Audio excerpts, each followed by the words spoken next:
Nairobi.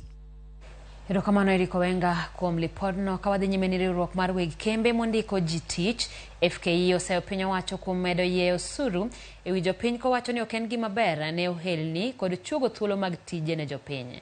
Jondik ji tich go wacho ni chenro mag medo chugo osuru nyalo biro miyo ji mathoth loro ohelnigi, ji biro wito tijegi kendo nyalo biro duoko piny dongruok mar ochumi ma pachoka.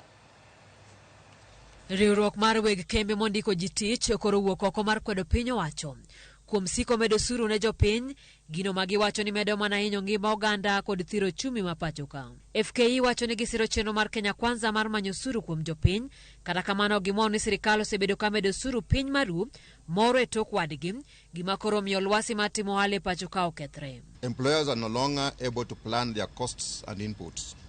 Stability and predictability of the business environment is important for proper functioning of the business environment. The American investment advisory firm, the Morgan Stanley Capital International, MSCI, has dropped Kenya's listed firms from its index review over the worsening business environment in the country. Jodik jotich koro buogo matiyo kod yore mamoko kaka chungo ji e tich, ndiko ji e tich e yor orak e kind chenro mamoko kaka yor kedo gi nengo timo ohala masani oidhe pachoka. We are seeing a reduction in jobs. Enterprises having to really review their business models to be able to support the wage bill.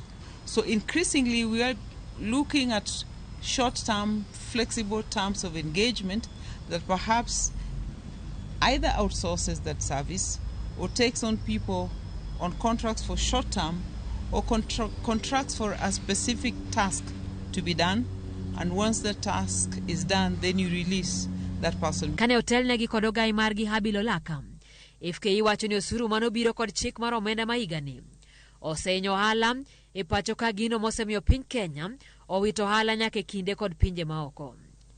Luoro koro nitiere ni meto mar nengo mauta odhiambo manyoro dhi medo siko iye jopiny masani ni piny. Kenya lost over $345 million worth of foreign direct investment and other investment inflows in just 3 months as economic growth plummeted over unfriendly policies. Olaka wacho ni sekta mar bengi sani dhi marach kaluwore ni thoth oganda ok duok hola manigi kao kaluwore kod nengo ngima masani oidho. Working population are getting into a situation where they can hardly afford to meet the health, education, food, and shelter needs for their households.